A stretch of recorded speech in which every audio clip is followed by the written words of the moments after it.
Hey there, Nomads of Lore. I'm Jonathan. And I'm Sean. And together we are Mead and Mischief, your home away from no home.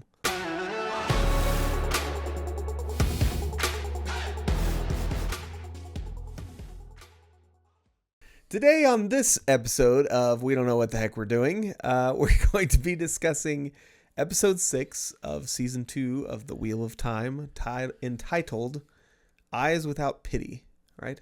Right? Yep, I think Is so. that right? Eyes Without Pity. You did it. So the spoiler level today is going to be just show spoilers only up until this, the end of this episode, unless we come up with something that we want to discuss from the books. And if we do, we will definitely let you know, and we'll change the spoiler level at that time. So without further ado, what are your thoughts on this episode overall? So, this episode was really rough. And, when I first got through this episode, I wasn't, I think a lot we have heard from other people who watched this, who commented on our last video before we, before Jonathan and I had watched the episode and whatever else, that they loved this episode and thought it was really great. The more I sit with the episode, the more I like it. But it was pretty rough. Like, I didn't enjoy watching a lot of it. I got you. I did not enjoy Egwene's torture, but it was really well done. Like, really perfectly well done. I also felt like, and this, and the more I think about it, the more I'm okay with this. I also felt like that the plot didn't move pretty much at all in this episode. Yeah. But having said that, so the plot didn't really move much, but the characters and character growth and character development grew a lot with multiple characters. Yep, And so my initial, like, when I first was like looking over at my wife, was like, okay, so, said, so what do you think about this episode? And it's like, I don't even know, honestly. Yeah. I was feeling like it was kind of slow, and I was feeling like there's good chunks of it that I didn't enjoy watching. And you don't have to enjoy everything, but the more I think about it and the more I sit with this episode, the more I like it and the more good it does. Yeah. What about you? What do you think?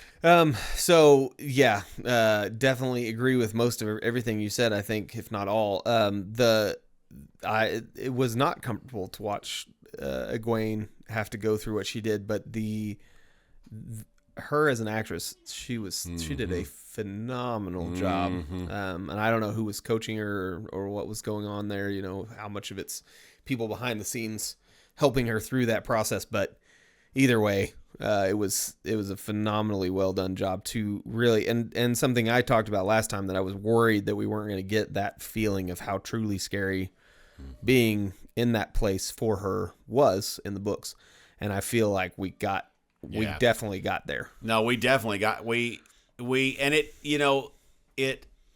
didn't fall into, I didn't feel like it fell into either one of the pitfalls that it could have. With the whole torture stuff, I think so. There's one of two ways that I think would have been a mistake, especially with the more adult tone they're taking with some of this stuff. And one of the is they could have downplayed it and played it off like, oh, it's nothing, and she is rescued or whatever. When and we won't say what's going to happen. We won't speak about what and we happened won't. behind closed Honestly, doors. we don't know. They're changing enough stuff that who the heck knows. But so they could have downplayed it, or they could have, as you see in media, whatever else, they could have glorified the violence and lingered on stuff in a way that where it was exciting or whatever else. But they really did neither one of those things. I thought they really, it kind of reminded me, it's not obviously as gory, but at the same sort of, it's like, it reminded me a little bit of the scene in Saving Private Ryan where the guy's guts are blown out, where it's like, this is unbelievably uncomfortable to sit here and watch this. I'm not having fun. I don't like it, but I'm also getting a good picture. I mean, all the varying types of abuse that were happening with, it's a good horrific picture of what that looks like. And you're spot on. Madeline Madden did. Yep. She's been as the kids say these days, she's been pretty mid as far as what they've done for her. She's been good, but she hasn't been able to shine. Yeah. And this episode she was able and allowed to shine. Mm-hmm. It actually reminded me a lot of, and you probably don't remember this, but I think it's in Casino Royale, the scene where Daniel Craig is getting physically abused by a bad guy who's like tied up, and horrific scene, but that's what it made me think of. I was like, this is so intense. I mean, it's not apples to apples, but it was very intense scene, and it was very well done. Right. Other parts of the show, there was some good movement, and I kind of like where they're going with the whole Lanfear and Rand thing, and actually I'm a little bit more satisfied with where they're going with Moiraine now that anyway, but I think overall it was a very I've been saying this every single time we've gotten together, but I feel like I am much more happy with this season than I was with season 1. Right. Not that season 1 was terrible, because we've seen what terrible is, and it's called Rings of Power. And somehow nominated for anyway. Okay, we won't go into that. But yeah, and this is it's really good. Yeah. So I guess what do you want to talk about first? You got an idea? Yeah, so let's. We didn't see any of Matt at all in the last season, or in the last episode. Yeah, didn't see a lot of him in the last season, but in the last episode, we got a lot of him in this episode. We got some more with him and Min, and we got Matt and Rand reunion and all that stuff. What'd you think about all of those things? So it's interesting. I don't know if I like that we have more stuff for Min. I don't know where we're headed with that. I'm a little bit that's side, but the whole little thing between her and Ishamael, I don't know what, like Min the dark friend, Min the reluctant dark friend. Which I mean, we're in this episode. I mean, we're it's been flirting around there, but I mean you can't deny that. I mean that's where that's where we're at. She's a reluctant dark friend at this point. She wanted to get rid of the visions because they're terrible, right? And which so that makes sense. Turned to is that they said they could help, and of course she can't trust them, and at some point she'll probably realize that and maybe move on. Hopefully get out before it's too late, not. or I don't know, whatever. I don't know. We'll see. Rafe hinted it before the season 1. He kind of hinted that I won't get it. This is almost I have to be careful. We'll keep from spoiling it. He kind of almost hinted that he might be making some changes with Min and some other characters that she's involved with future later. Love interests. Yeah, and whatever else. He was real cagey about kind of what, and the conversation was more about polygamy versus polyamory and what that was, I think, more the conversation. Gotcha. And so he was kind of cagey about what he was. So I don't know what they're going to do with some of that. More of a love triangle instead of a love maybe whatever. I mean, we don't know. I mean we've already seen polyamory. I mean, that's, he was like, we're definitely going to have polyamory in the show. Whatever. That's, and we've already seen that. So who the heck knows? I think, I don't know either. I'm agreeing. I totally am in agreement with you. It's like, I want to kind of wait and see. Yeah. It might be fine. Yeah. But she was the thing for me is in the books, and this I don't think is super spoilery. She was, well, it is spoilery because it's what we just literally almost talked about.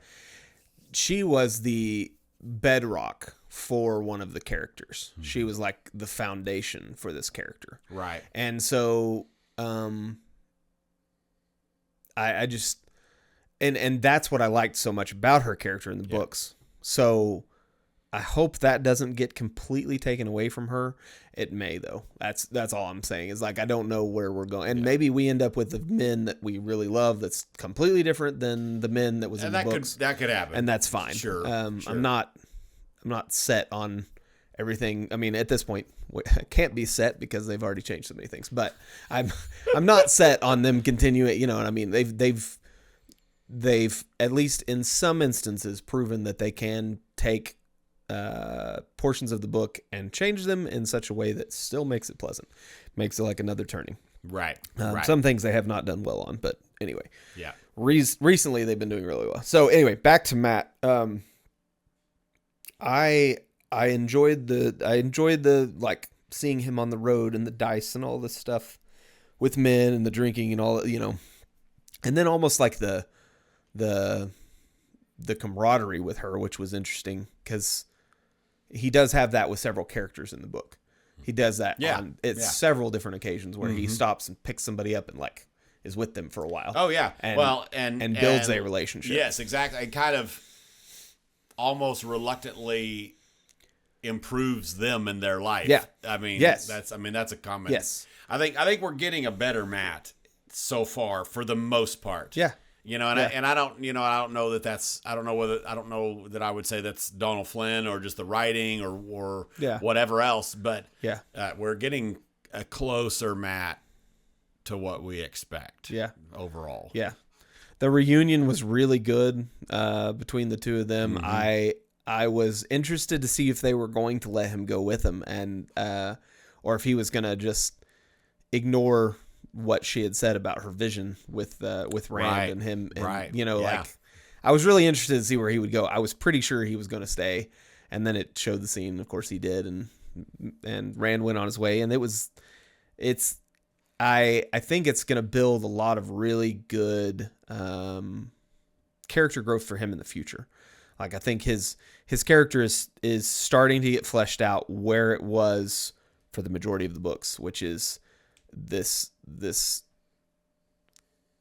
guy who has got your back ish, but if he feels more like going and playing bones or going and, you know, doing whatever, he's going to do that. So he's going to skip out on you. He's that kind of like, well, but he also, you know, what we haven't seen and it's pretty much completely removed from his character is Matt. I mean, we see Matt do several times in the series do stupid things that you wouldn't think Matt would do for his friends. And we haven't seen that at all. And I'm hoping that, it looks to me like we're building to that in the last episode or two of this season. And I think we're going to kind of get into that side of Matt. I hope we are, because that's going to be important. And all of that. I hope we don't make some major changes to Matt. You know, we've already, you know, I've actually started, rereading, The Great Hunt. I get these delusions of grandeur and it's like, wonder if I could finish this in the weekend. Cause I'm really like, I wish, you know, that's never going to, so I'm not remotely close to that. 28 to 30 some odd hours. I wish I had that much leisure time in my life. Yeah. But, I mean, I say that I wish I had that much leisure time. That might be a rather dull life, but maybe just faster reading skills, but true. You know, whatever. But one thing that I think that they really broke in season 1 and haven't fixed, and I don't see them fixing, is Ta'veren. And this idea of Ta'veren, you know, and it was partially because we're trying to make everybody special, and so Egwene and Nynaeve are also Ta'veren, and so that's part of it. But I don't know that that's fully all of it. Like it's, like I, you know, and I don't know, and I wouldn't want, I don't want, you know, it's fine if they don't lean into the because I mean Ta'veren was RJ's favorite Deus Ex Machina, right? You know, why can Rand do this amazing thing? Because Ta'veren, it's great. Yeah. You know, well, and Rand specifically has, you know, other reasons why he can do some of the things he can do. But there were a couple of times a particular sword fight in particular in my head is thinking about, you know, is, you know, why can Rand do this? because he's ta'veren, you know, and so, you know, I don't want them to lean into that, you know, and whatever. But this idea of the pattern swirling around these three boys and bringing them together. I mean, that was, you know, and you could make the claim, and I would make the claim, and I don't know whether Rafe and the other people writing it was intentional or whether it's just happy accident, you know, I don't know, and give them the benefit of the doubt or not. But it was we did feel like we had this ta'veren moment of randomly in this whole, you know, this whole place in this gigantic city, these two ta'veren just bumping into each other randomly, you know, and whatever else. And so that's, you know, and so that was kind of a ta'veren moment. But you know, anyway, that's with Matt specifically. We haven't seen enough. I'm hoping that they don't screw Matt up because they're so, you know, long term. Yeah. And I'm a little bit nervous that they are, not for any particular reason. Just you know, I'm afraid, a little bit afraid after season 1, and they've proved in season 2 that they're going to make some good changes, I think, or at least they've evidenced it. But I'm afraid that they're going to end up. They're gonna make some changes that are gonna be detrimental to some of our mains, and they're not gonna really understand some of the things and whatever else. But I, you know, yeah. So yeah, Matt. What did you think about Matt leaving again? What was your reaction to that? I mean, I had mixed feelings. I really wanted the two of them to be back together for a little bit longer, just because I wanted to see what that looked like. But I feel like, as I said a little bit earlier, I feel like they're putting him on kind of a path of this, like in and out of your life kind of person that betters you, and but he's going to be gone, and when you need him, he's going to be gone. But then hopefully when you need him the most, maybe he shows back up, kind of thing. I don't know. He might be gone when you think you need him, but when you actually need him, he's there, and he's. We haven't seen, you know, we've hit, and we're in a lot of. This is similar to the way it's done in the books. Actually, we haven't seen it really any of his luck yet, and is more kind of, we're getting hints of it and trickles of whatever, that's exactly how it happens in the books, and so we'll see how that plays out. But how did you feel? There's not much to talk about, but there was a little scene with Loial.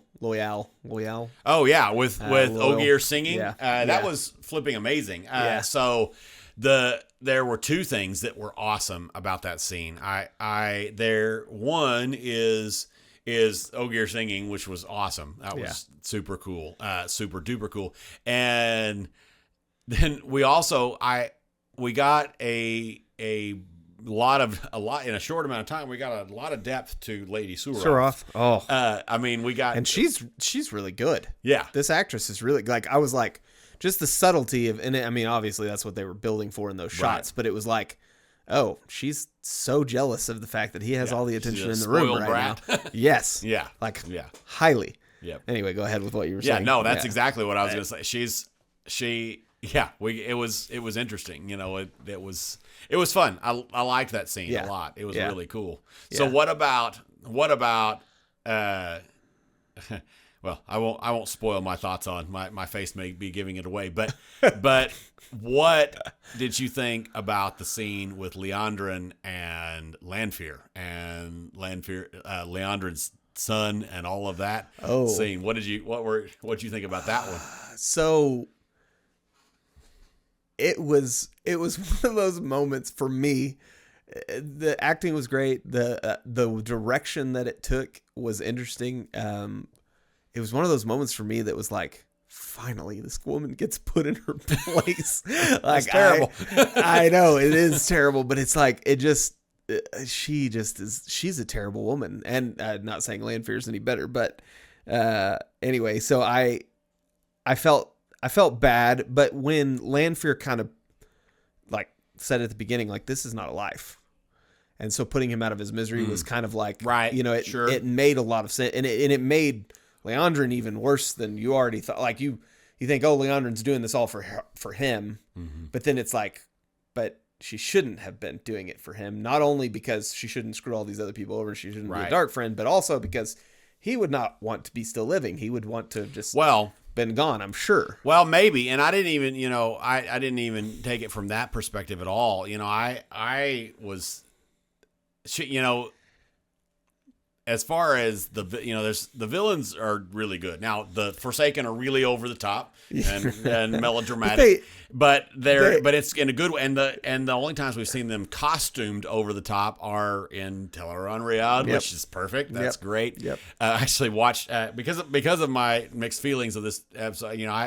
We've been kind of taking this season differently than we took the first one. In the first one, watched a lot of videos and did a lot of stuff between videos, and we watch all this stuff. This one I've been kind of avoiding other people's stuff, comments, for the most part. Same here. And haven't really watched reviews until we make our video, and just kind of letting our thoughts be our own. But because I was so mixed feelings and kind of thinking about this episode, I went ahead and watched Daniel Green's episode, and he was he was talking about them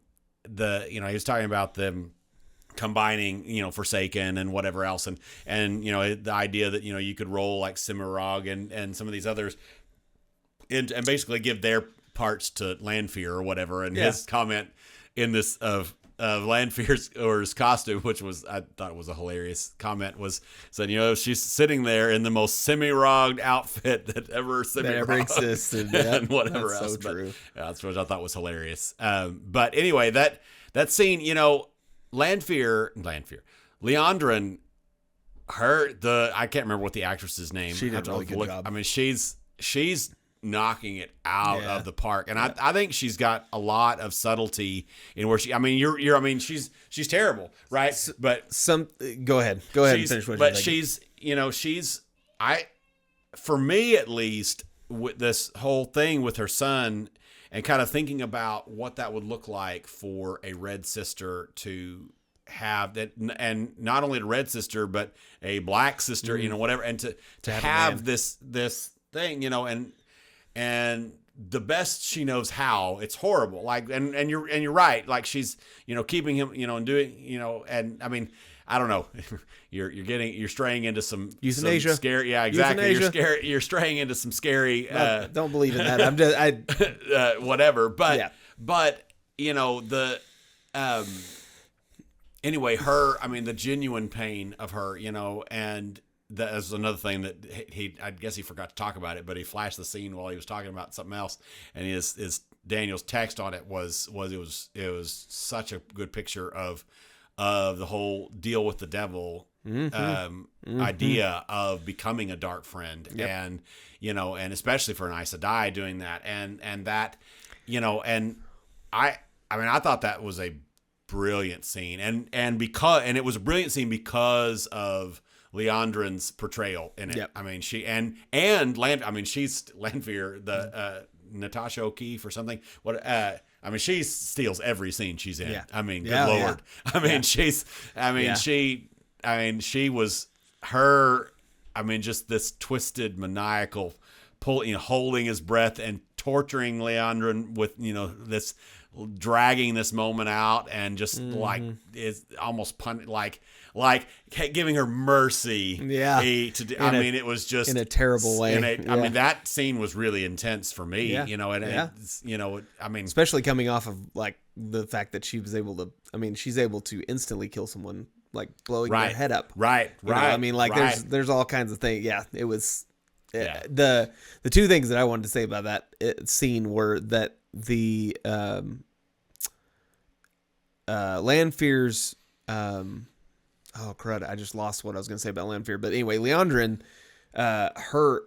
not only in that scene, but in many scenes I've seen, she does this quivering thing with her chin and her lip, and it's like just this subtle, like how much she has bottled in, like wanting to come out and boil over, but she's keeping it all inside, and just, I don't know, she's doing a really, really, really good job. And she's put in a very hard place, not only as a character, but as an actress, of trying to portray this specific character. It's a very, I think it's kind of the hated character, what I mean? Because it's it's not just a bad guy, it's not just a good guy, it's like one that does. Anyway, as far as Lanfear, what was I gonna say? Crud. Good. Okay. So what I was gonna say is that the scene was like kind of putting Liandrin on this this edge. Like that's what she talked about. I'm gonna basically you've been on this edge of being, am I a dark friend or am I still just a red sister? Right. I've done some terrible things, but you know I could still pull back from this point. And she's saying, no, I'm gonna kick you off this ledge. And that whole thought and premise was just like it was very interesting, and I'm interested to see where Liandrin goes beyond this because anyway, what her role becomes, you know, and we, if we do have a spoiler section, we can at the end we can. I don't remember. There was actually several spoiler things that I wanted to talk about. I should have written them down because I don't remember any of them. But if we do, there's actually something specific with Liandrin because I'd like that to see them not merge her into another character later, and I'd like her to stay who she is. And if she does stay who she is, then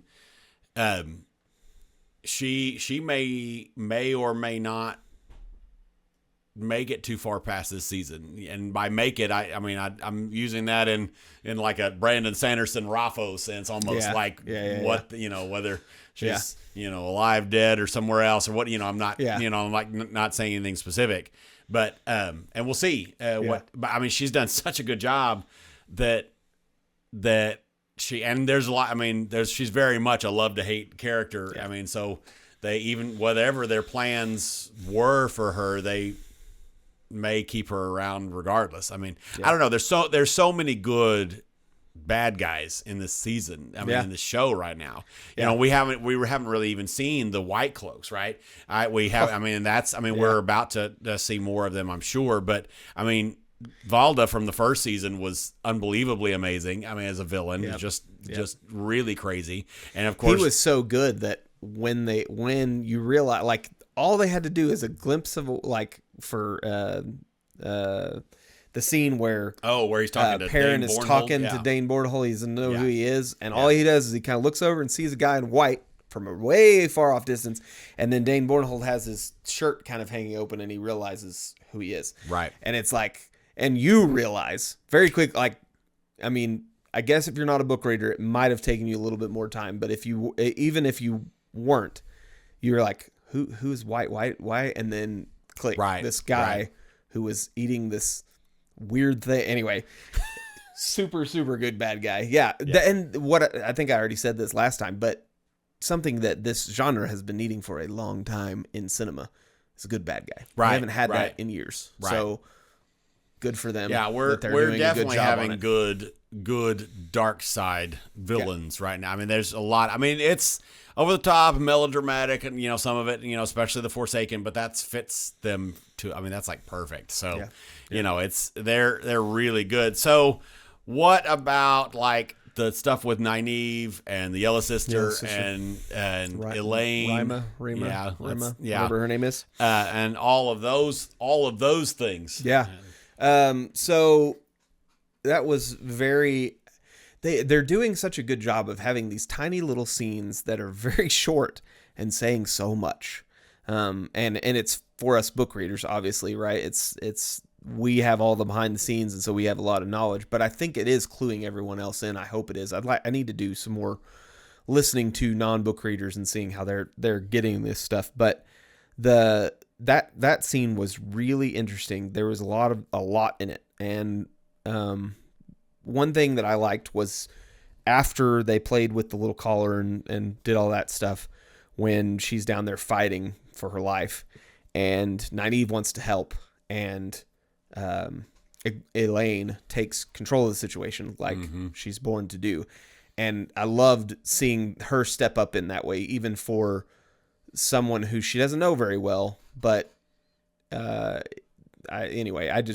liked that. I liked the little bit of nuance that they're trying to do, where they're trying, like we saw on the behind the scenes, that they're trying to show the non-readers that Nynaeve is very powerful. Right. Right. And so there was there was a little bit of that in this, and the fact that she was not able to tiny weave because she still didn't know how to do her powers, but she was able to blow up weave enough that it called bad guys, kind of thing. Yeah.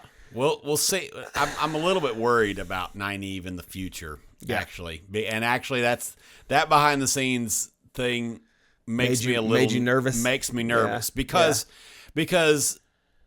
yes, Nynaeve is one of the most powerful channelers by a pretty solid margin.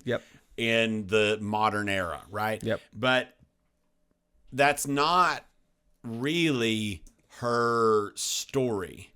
She's not Goku. She does fight and we see that but she's not a warrior, strictly speaking. No. I mean, and we'll see, without getting into spoilers, she is an amazing, but she's also super strong, and was as her and Lan's relationship develops, and there's so many great things, so I'm a little bit worried, because mostly, and not really because of the show, but because of how much we've seen in movies and TV, people who are writing female characters trying to write quote unquote strong female characters in a certain way. And Nynaeve, to me, is a character who is super strong and super amazing channel, and she has some amazing feats of channeling, and whatever. We do see several different things in the series, but her strength is not the strength of killing a bunch of people. That's not her. That's not her strength, and so I'm hopeful. I'm hoping, crossing my fingers and my toes and my nose and everything else. I'm hoping that we can show strength, different types of strength. There's so many different types of strength in this show, of male, female, and everything in between. And there's all kinds of stuff there. It makes, I mentioned the ta'veren thing. It makes me nervous, but the fact that the writers felt like they needed to make everybody ta'veren, and somehow that, like, it's not fair if the girls are not ta'veren or something, whatever. And that's a red flag to me. And like it doesn't change. And I agree with my former self that it actually doesn't change anything, strictly speaking. Not really, if they're ta'veren. It works. There's a lot of stuff that flows around them, and and what it like. So it works to make them ta'veren, right? Like, I think that can work. That's fine. But the fact that they felt like they needed to do that, it makes me nervous. And I think that has a lot to do with just our society right now. I mean, it's just when you and I were little, you had first, second, third place trophies. Now you have participation trophies. And and I think that, coupled with where we are with our politics, as far as I'm trying not to get any hate. I'm just saying, I'm just trying to say, we have men and women and where those should be in ranks and all that kind of stuff going on. Right. And so I think that's why they're doing it. I don't think it has as much to do with, and I hope so. And I hope and I hope we don't, and we already have a little changed, like the whole circle crap at the end in episode 8. And so, we've already seen some nonsense and some shenanigans, and it's episode 8 was just a bad one all together. And we've got anyway. And remember, they threw it out pretty much whenever everybody walked out. And so, I hope that they do well. I mean, I've been happy with what they've done with Nynaeve. I mean, even that, I keep making fun of the Goku moment or whatever, and like in the ways or whatever. I keep being. I keep making a joke out of that, and I will keep doing that because it is. But it,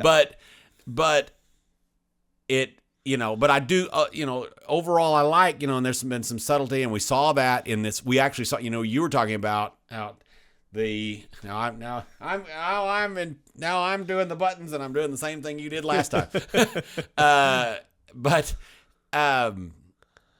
What was you were talking about like Alayne stepping up, and I liked that there. Actually, Alayne is one of my least favorite female characters in the book series. Personally, I find her to be quite insufferable a lot of times.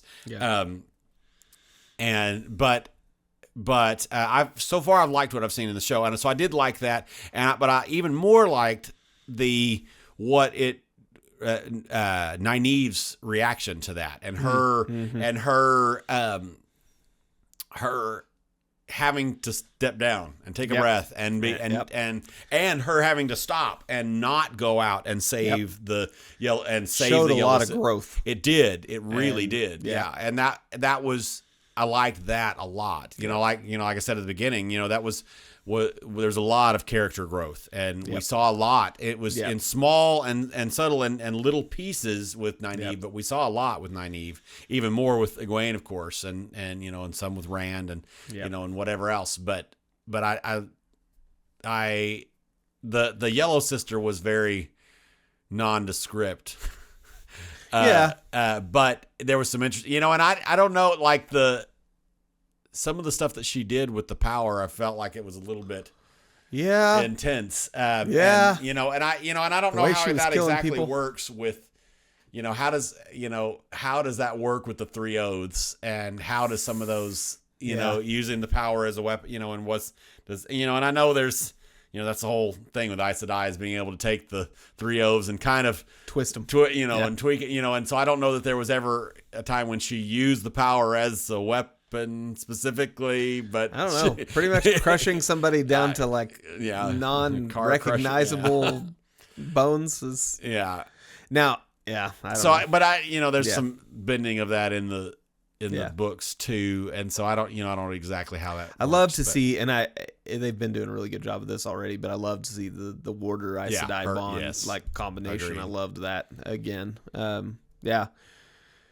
you done there, or did you want to keep? No, that's okay. I don't know of anything else in that. I think So what did you notice the whole tie with? I thought, and it may have just been because Loial was, I don't know.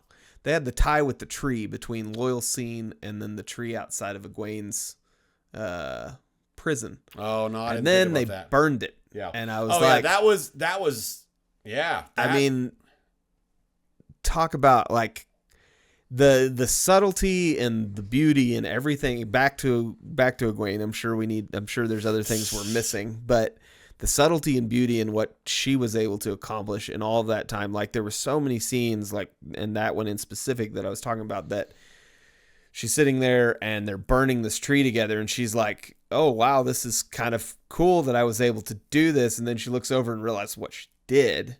Mm-hmm. And how wrong this is going to be, and anyway, and the fear of allowing someone else to control her power. Oh, yeah. And all of that stuff all combined in this little bit of, and I don't know that I do feel that I don't think everybody got the idea of how that bond actually works very well. Well, be careful. Well, I know. And maybe they're going to explain that a little bit more later. I think that was, I think that was intentional. I think we have just what we need of that. I think that's at this point, I agree. Yeah. I agree. I'm just saying, like, anyway. Yeah. Yeah. That there were so many really cool little things that she did with her mouth, with her face, that were just like, this is a terrifying situation to be in. Yeah, the layers and levels of abuse and the thing about that is, you see, we watch, whether it's like a cop show or it's a whatever, in TV, we see, when you see abuse or torture, it's, it's typically one thing, right? You see in like a cop show where the cop is captured by the gangsters and he's being electrocuted with a car battery and his fingers are being, it's physical torture, or you see, you might see a scene where a sexual assault is gonna, and you see this, and it's we see these narrow pictures of certain types of abuse, but this went way further than any of that, and to, there was so many different types and layers of psychological abuse. And that actually, you're just talking about the tree scene. I thought that was beautiful. And it was like and beautiful in a horrifically beautiful, it was, because it was really exactly what you were saying, where Egwene is being manipulated and used and shown her power that she wants, and this, and it's, from the very beginning of that scene, the Suldam is like, I noticed you've been taking pleasure and so, or whatever she says, or enjoying, peace out of this tree or whatever. Mm-hmm. And so, and then bringing her and in this triumphant and bringing into this triumphant joy of this whatever, but destroying her peace and destroying her, and there's some of the more overt things, obviously, some of the,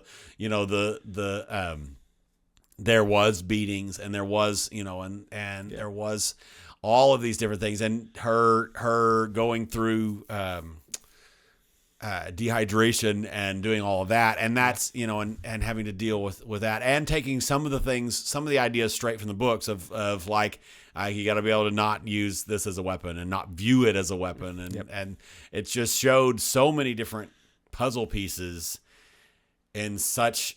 And, leading straight to that, that moment of her finally breaking and then going straight into at that break, that not even being an epilogue of sorts after that of the sitter for the Blue Aja. Yeah.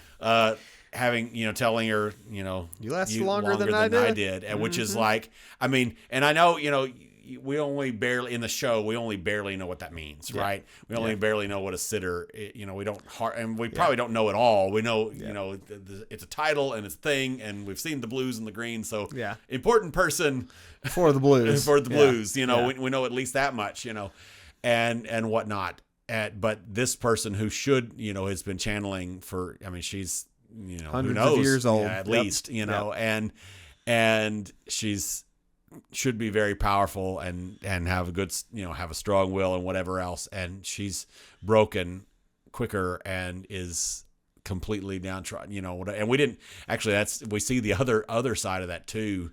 The most difficult part of the scene with the yellow was her getting collared. Honestly, that was, and it was more because how it was shot. It was a more intimate shot but it was a more impactful shot than when Egwene got collared, to be honest, Well, and yes, the way it was shot, and because you knew what collared meant at this point. Sure, true. I mean, that helped. True. Well, and then the water dying, times. right, surprisingly, whatever else, and all of those things. But it's I mean, it was, and they didn't. I thought, oh, Jonathan's gonna be happy. They didn't. She's not rescued yet. She's still. We're still there, an episode in, and and whatever. It wouldn't. It may go at least all the way to the end of the season. 8. Yeah, honestly, and we'll see. What they'll do with that. And now, next episode is gonna be. See, is there any before I even say any of those words? Is there any other big things that we need to talk about? Not that I can remember. We didn't really talk much about Moiraine. I think she's one of the weakest parts of this episode. Myself, I'm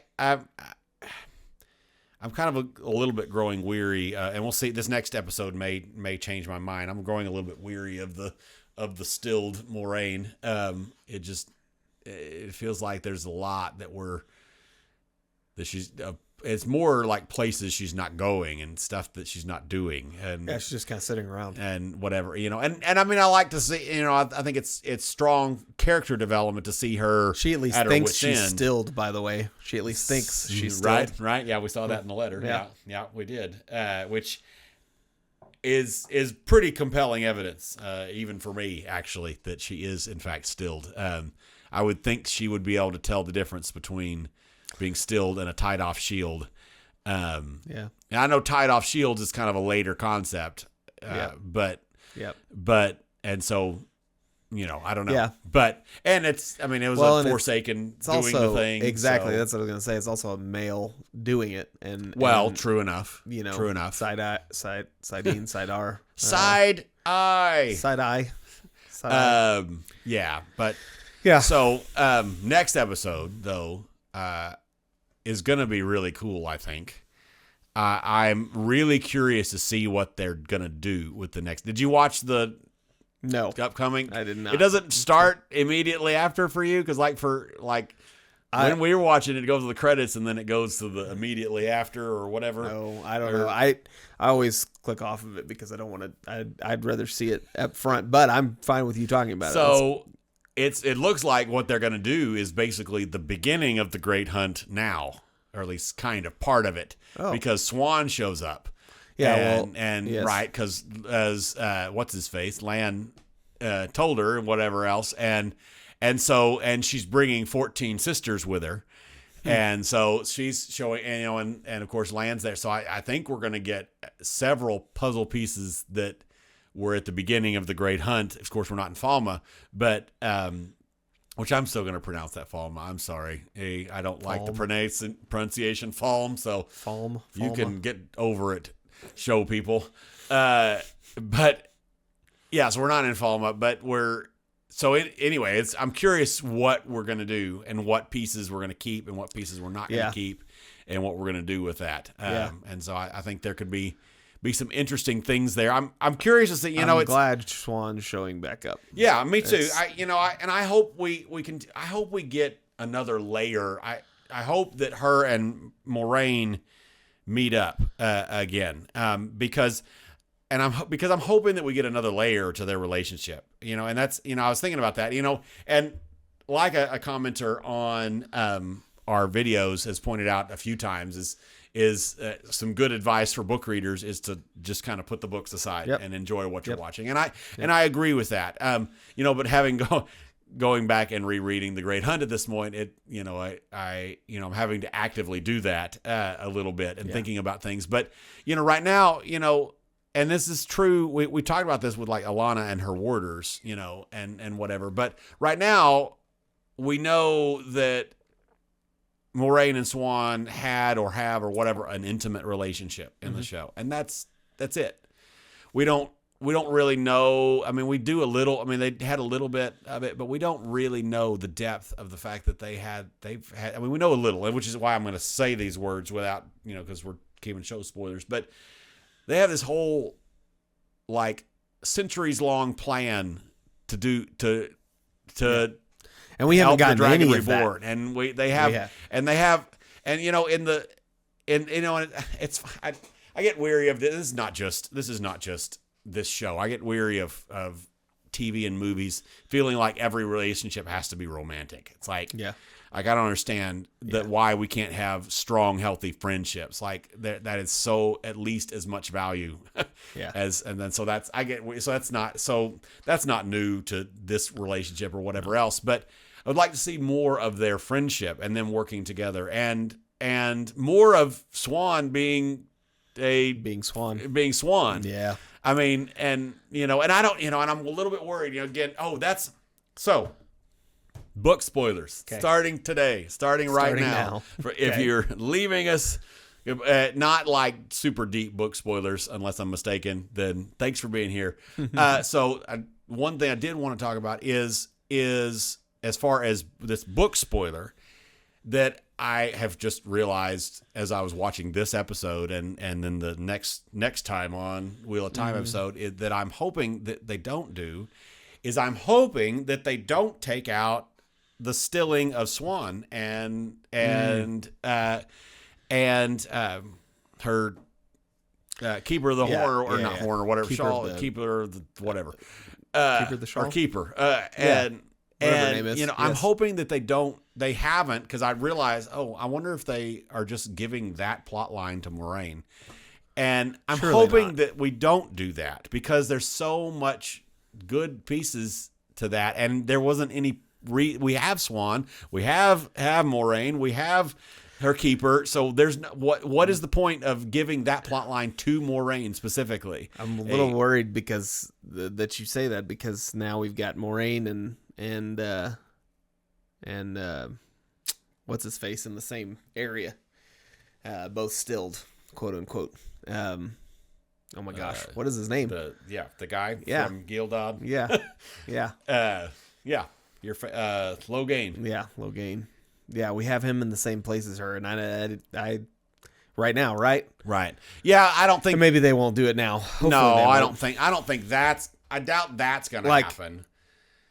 I kind of think Logain is the same thing is going to happen, I think Logain's going to get away and they're going to break him out and whatever else. And I think that's going to happen. And I think in this next episode, we're going to get I am hoping we get some land and although I was also thinking about that too. I referenced the whole sword fighting. Rand has this sword fight with a blade master and somehow magically is able to beat him. The blade right? master. But which is because Ta'Veren, right? Yeah. But he did have some training with Lan. Yeah. Which we've seen that much of. Well, we saw a little bit of it on the road. Okay, yes. I guess we saw it. Yeah, that's not true, as much because at Falma, whatever you want to call it, he trains for a long time, right? They're there for months or at least weeks, or months maybe. A good chunk of time. Yes. They're there daily, and it's a routine, right? They did it on the road, just not near as much as what you're talking about. So we've seen Rand with a sword, with his Heron Mark sword a couple times, right, and so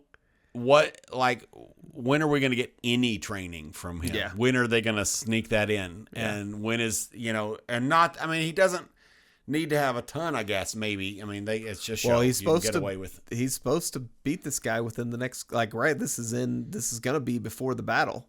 Right. Yeah. So, he's supposed to have a sword fight with Baalzamon, right? Unless we just completely ignore unless we can't. They already put it in the prophecy. That's already mentioned that prophecy.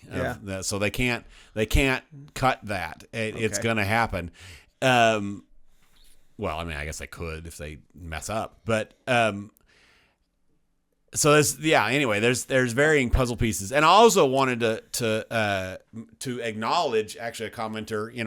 I've talked a lot about how great our commenters are, and they are. We had a commenter that commented several different things to us and to several people who was really not liking the show, but what I thought was very reasoned and respectful respectful to the other people, in their comments. And one thing they pointed out, which I thought was something a point that I wanted to acknowledge, and I thought was a very fair point. And they were commenting on the fact that we said that we've seen the green Aja and the blue Aja and the red Aja, and they were like, Blue Aja, and no, we haven't. We haven't seen anything, and that's honestly completely a fair statement. Yeah, we really haven't seen anything about them. We have seen exactly some red sisters. Yeah, we've seen the costumes sisters.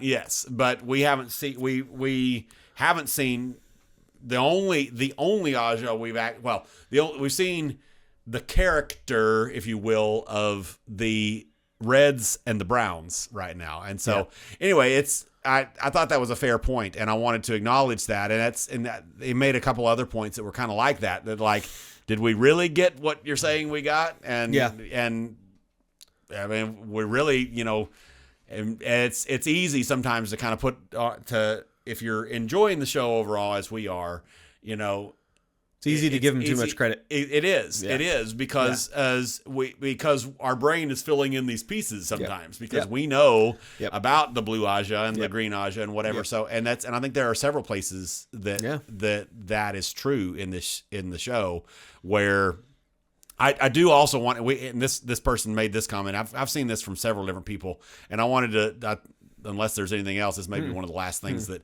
we have, but something that I wanted to throw out that I think is an odd critique of the show, of almost any show, with a few small exceptions, like I can think of Arcane as an exception. But the comment that this is just because of the changes, this is just a generic fantasy show. My question is, what does that mean? And how have any of the changes to this that they've made it a generic fantasy what does that mean? What does it mean to be a generic fantasy show? I may be putting words in this person's mouth, but I think several people have made that comment. I've seen that. I think that's just you've changed it so much, I don't like it anymore, and it's not what it was, and so it's its own thing, and it's much more generic because it doesn't have all the nuances, right? Okay, maybe, but there's still a lot of original things. Well, and thoughts what shows are what is not a generic fantasy show? Like what things are not that? I mean, like we don't to push into that comment even further. We haven't gotten anything new in the fantasy genre in a long time. Right. I mean, Arcane being maybe an exception. Yes. And there's probably a few other exceptions. But and I guess you could give some to Game of Thrones, but I think all that really Game of Thrones did was say that's more Martin was new. yeah. But I think as far as visually, the only thing that Game of Thrones did was say, yeah, it is Martin. It is Martin killing anybody and everybody, and being super gory about it. Yeah. And it's not really the show did that. So if you're talking about cinema in general, the only things that we have are like true passion projects, like Arcane, Dune. I think would be a anything that's like a true full out passion project that somehow the stars have aligned or whatever and have allowed somebody to make something awesome. A true. I mean. There's just so few of those to just heap on Wheel of Time specifically as like it's uniquely awful or something. I think is I don't know. It's unfair. It's a weird critique to me. I mean, there are so few. I mean, and of course everybody would want Wheel of Time or Stormlight Archive, whatever, or something that to be this the next biggest thing, right? And whatever. And there's just so few of those anymore. We're not like, when is the last, like, we had a Matrix, right? And the Matrix was revolutionary in what it did with film and cinematography, right? And then we have even further back, we had Star Wars. Right. You know, we have some big things that have happened, but some big hits, I guess, that have happened. Milestone moments. Yeah, but like they're one in a million. Like they're one out of, hundreds of movies and shows, or maybe even thousands. And so, yes, if that's the sense that you're going at, that it's just kind of a generic thing, that it's like a lot of other things, kind of agree with that. But there's still enough. I mean, that's what fantasy is all about, the nuances. Mm-hmm. And there's still enough nuance in this that is different than a lot of other I've things. made the point several times. I'm pretty sure I've made the point on camera, I think, before. And I very much stand by this idea that at some level, any adaptation is a good adaptation. And what I mean by that is that any adaptation is getting the property in front of more mainstream eyes and getting more people to read the thing or play the thing or watch the thing or whatever we're adapting than it was before. I have intended to reread The Wheel of Time. I was always planning to probably reread them at some point. There's just too much in there to not at some point reread them. Yeah. But I would not be rereading The Great Hunt right now if it wasn't for this adaptation. Yeah. And I know, I can think of off the top of my head, Nerdy Nightly, they're reading on, The Wheel of Time for the first time because of the show. And there are countless probably others. Yeah, countless others. Yes. And so I think, you got to kind of decide what, and I make that claim, and I would even make that claim of a show that I really hate, like Rings of Power. I don't like Rings of Power. I think it's crappy. I didn't enjoy it. I actively dislike it. And it still is potentially getting people to read the Silmarillion and to read or go back to the Lord of the Rings and, whatever else. And so I don't know. So at some point, now that doesn't mean you can't critique it or can't say, they're screwing it up. I mean, that can be as useful in the all adaptations are good. Then you've also got the flip side of that. Like, we've got the adaptations that are bad, like Rings of Power or whatever, because they change the source material so much, or because they're just crappily shot, or because bad writing, character is, oh my gosh. Sorry, not gonna harp on that. But then you got the flip side of, hey, let's take this book and let's make a show that's exactly this. There's very few books that are written in such a way that a true one-to-one adaptation is going to work.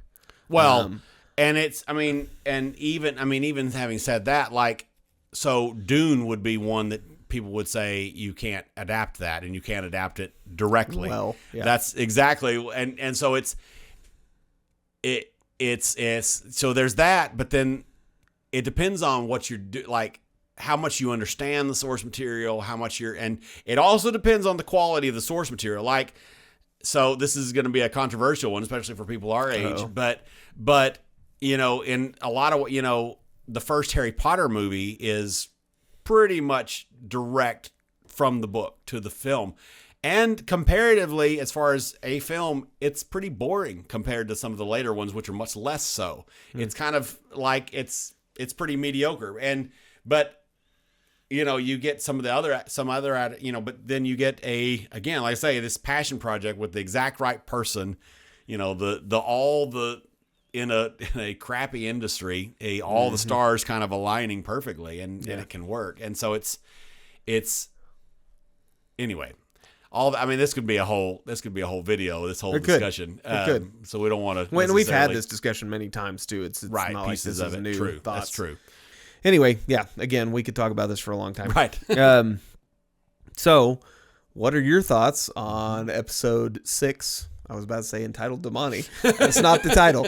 But what are your thoughts on episode 6, and what was your favorite thing that they did in this episode? Yeah. And I guess we'll see y'all next week, right? Bye-bye.